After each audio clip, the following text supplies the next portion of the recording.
From fierce onna-bugeisha to army brat turned army general, here are 10 badass female soldiers and warriors.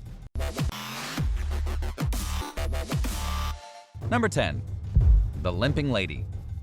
Born in 1906 to a wealthy Baltimore family, Virginia Hall longed for adventure, and instead of marrying and settling down among the privileged class she was born into, she pursued a career. Even after losing her leg in a hunting accident and requiring a heavy wooden prosthesis, Hall became an ambulance driver for the French Army. She eventually crossed paths with a British intelligence officer who connected her with training to become a spy in the newly created Special Operations Executive, SOE. Posing as a reporter, Hall conducted interviews and gathered intelligence for the SOE. All this despite her conspicuous limp, which eventually earned her the nickname the Limping Lady of Lyon. She initially managed to evade the Gestapo's suspicions by playing on their sexist belief that women were incapable of being spies. The quick-thinking amputee established reliable connections and used clever disguises to quietly organize a powerful underground resistance movement and smuggle crucial intelligence reports. She even managed to break 12 fellow agents out of an internment camp without being captured. As suspicions grew and the war intensified, Hall fled France only to return under the Special Operations Branch of the American Office of Strategic Services, the OSS. While there, she proved imperative to the resistance movement, calling in airdrops for fighters who went deep into France and reclaimed territory before the Allies advanced into the region. After the war, Hall worked for the CIA and never spoke publicly about her critical contributions to the Allied war effort. Her heroic accomplishments have only come under the spotlight in recent years. Number 9. Nakano Takako. Throughout Japan's history, very few women have held the distinction of becoming a samurai. These onna-bugeisha, or women warriors, were trained in martial arts, strategy, and other useful aspects of warfare. Nakano Takako was born into a powerful samurai family. She followed in her father's footsteps and became a martial arts instructor during the 1860s. After a civil war known as the Boshin War broke out in 1868, she refocused her efforts to defend the Tokugawa shogunate against those fighting for the restoration of the Meiji Empire. At a time when women were not allowed to fight, 21-year-old Takako became the leader of an ad hoc group of female warriors who fought in the Battle of Aizu without official recognition from the army.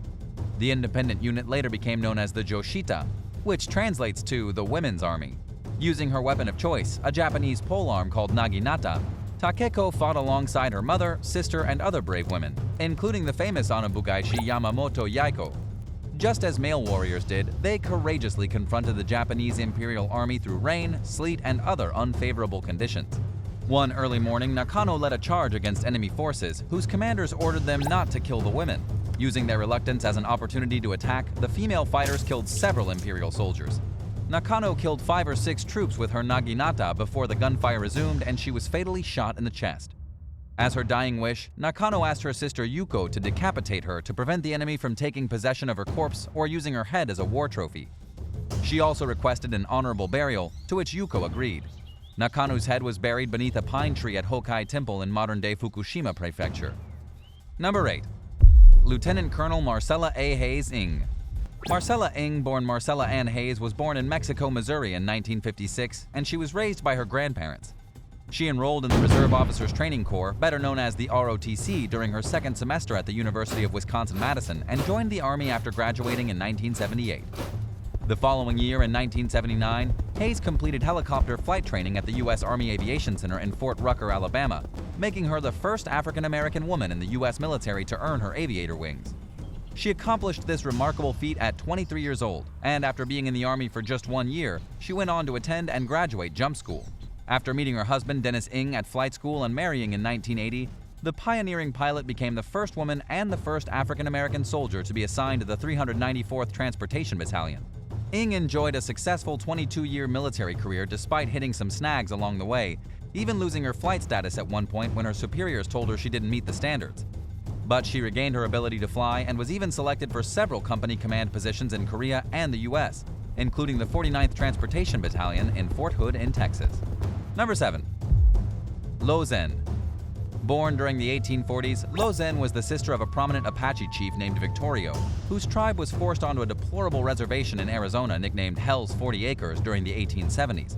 Lozano was among a band of followers who left the reservation with Victorio in 1877 and returned to their stolen land in New Mexico, raiding and marauding American settlers along the way while avoiding military capture. Vittorio described his sister as his right hand, strong as a man, braver than most, and cunning in strategy. Lozano is a shield to her people. But she also had a sympathetic side, as evidenced by her decision to lead a group of terrified women and children to safety across the Rio Grande River as they fled from American forces. Later in the campaign, Vittorio died in battle while Lozano escorted a mother and her newborn across the arid Chihuahuan desert to an Apache reservation. She avoided detection by Mexico and the U.S. cavalry forces by using a knife instead of a gun to kill and butcher a longhorn, and even stole 2 horses, narrowly avoiding gunfire in her mission to ensure the mother and baby's safety. Upon learning of her brother's death, Lozano rode through the desert alone on horseback, sneaking past military patrols to reach the battle's survivors. She spent the rest of her life fighting for her people and later fought alongside Geronimo in the Apache Wars. When Geronimo surrendered, the U.S. military took Lozano as a prisoner of war. She died in captivity from tuberculosis in 1889. Number 6. Lady Death. Born in 1916 in what is now Ukraine, Lyudmila Pavlichenko had her own child at just 16 years old. But she did not let being a young mother get in the way of her ambitions. On top of raising a child, working at a factory, and attending university, Pavlichenko somehow found the time to attend sniper school under the Red Army. When the Nazis invaded the Soviet Union in 1941, Pavlichenko was one of the first to volunteer to join the infantry.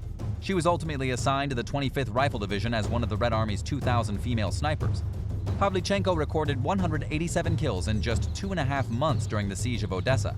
She went on to become history's most successful female sniper, amassing 309 confirmed kills throughout World War II, including 36 Axis snipers.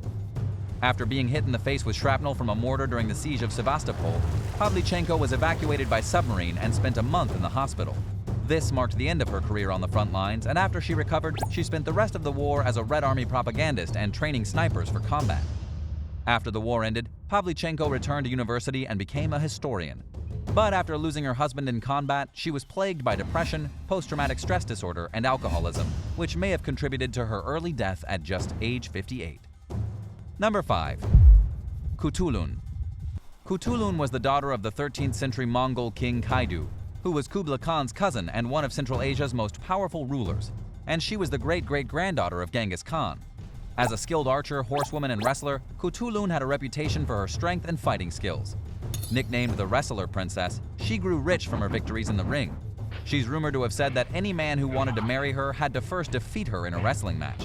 Kutulun also became known for her ferocity on the battlefield. She rode into battle alongside her father, defending the steppes of Western Mongolia and Kazakhstan against the Yuan dynasty of her cousin Kublai Khan. European explorer Marco Polo reportedly described her as a top-notch fighter who was capable of snatching a captive from enemy ranks as skillfully and as fast as a hawk snatches a chicken. Kutulun was her father's favorite child and was slated to become his successor, but was superseded by male relatives. But even without inheriting the title of ruler, she went down in history and is perhaps even better remembered than her siblings. Number 4. Sergeant Sherry Gallagher. California native Sherry Gallagher was born into a family of expert shooters, so it's only natural that she learned how to use a rifle at just 5 years old and frequently attended shooting competitions long before she enlisted in the military. In fact, Gallagher's passion for the sport is what led to her joining the Army. After she won several awards, including the World Long Range Shooting Championship and the National Rifle Championship, the U.S. Army's Golden Knights parachute team invited her to guest jump. After the jump, they invited her to enlist, according to the Foundation for Women Warriors. Gallagher joined the Army in 2008, and just 2 years later, in 2010, she received her first nomination for Soldier of the Quarter based on her marksmanship and went on to become the first woman to win the Soldier of the Year competition. Gallagher has amassed numerous awards from shooting championships. During her tour in Afghanistan, Gallagher taught basic marksmanship to female soldiers. She went on to receive many more military awards, including the President's 100 Tab, Basic Airborne Wings, a Meritorious Service Medal, 2 Army Commendation Medals, and 4 Army Achievement Medals. Number 3. Fuhao. Fuhao, a priestess and one of the many wives of the Shang Dynasty King Wu Ding, became the first known female general in Chinese history. This happened about 3,000 years ago when women of her social ranking had only ever served as high priestesses. She began her rise to power when she became one of Wu Ding's 3 consorts and the secondary queen among his 64 wives. The king entrusted Lady Hao to conduct important rituals and sacrifices that he had ultimate authority over and which were typically off-limits to women, and he also gave her considerable military power. Artifacts found in Fuhao's tomb at the Yinzhou archaeological site in central China's Henan province reveal that she was a general who led several major military campaigns for the Shang dynasty in a bid to conquer enemies and neighboring territories. With 2 high-ranking generals and as many as 13,000 soldiers serving under her, Fuhao controlled a very powerful army. She defeated the Tu Fang in a single battle generations after their fighting against the Shang dynasty started. Another one of Fuhao's campaigns against the ancient neighboring state of Ba is considered the earliest recorded large-scale ambush in Chinese history. Around 2,000 items were found in Fuhao's tomb, including 100 weapons and numerous oracle bone inscriptions, which offer limited insight into her life and military career. Researchers only know what they've learned from the grave goods because the Shang dynasty preceded the invention of paper, and any other records may have been destroyed over time. But the objects are enough to show that Lady Hao was an impressive figure who managed to defy tradition in unprecedented ways. Number 2. First female 4-star general. As a stereotypical army brat whose father was a career army officer, Anne Dunwoody spent her childhood moving from place to place. She initially had no plans to pursue military service, but nevertheless found herself on that path after attending a 4-week army introductory program, which led to her full commitment in 1975. Dunwoody became a 4th-generation army officer and achieved several firsts as a female soldier. Starting in 1992 during the First Gulf War, she became the first woman to command a battalion in the 82nd Airborne Division. She was humble about the promotion, stating, "I've never considered myself anything but a soldier. I recognize that with this selection, some will view me as a trailblazer. But it's important that we remember the generations of women whose dedication, commitment, and quality of service helped open the doors of opportunity for us today." In 2000, Dunwoody became Fort Bragg's first female general officer. Then in 2004, she became the first woman to command the Combined Arms Support Command at Fort Lee, Virginia. Dunwoody's biggest accomplishment came in 2008, when she became the first woman in U.S. military history to achieve the rank of 4-star general. From then until shortly before her retirement in 2012, she served as the commanding general of the U.S. Army Materiel Command. In addition to these impressive titles, Dunwoody advocated strongly for a significant reduction in sexual assault within the U.S. Army, an ongoing issue that comes with disproportionately high statistics. Number 1. Velu Nathiyar. As a child growing up in southern India's Ramnad Kingdom during the 18th century, Rani Velu Nathiyar trained in martial arts and learned how to use weapons and fight on horseback. She grew up to become queen of the Sivaganga estate, also known as the Kingdom of the Lesser Marava. Nathiyar's husband and daughter were killed when the British invaded her kingdom in 1772, prompting her to form an army and fight back against the intruders. She formed an alliance with Hyder Ali, the Sultan of a neighboring kingdom, and launched a campaign against the East India Company in 1780, making Velu Nathiyar the first Indian queen to take up arms against the company. After learning where the EIC stored some of its ammunition, she orchestrated a suicide attack by covering one of her female followers in oil and having her set herself on fire, triggering an explosion and depleting the enemy of critical supplies. Nathiyar secured a victory against the British and continued to rule the kingdom for another decade, until her daughter Valachi inherited the throne in 1790. Historian Kirti Narain helped to bring Nathiyar's undertold story to light in recent years after uncovering forgotten records documenting the efforts of women who fought to free India from British rule. Thanks for watching. If you'd like to learn more about badass female soldiers and warriors of the past and present, let me know in the comments down below, and don't forget to subscribe if you haven't already. Thanks so much, and we'll see you next time.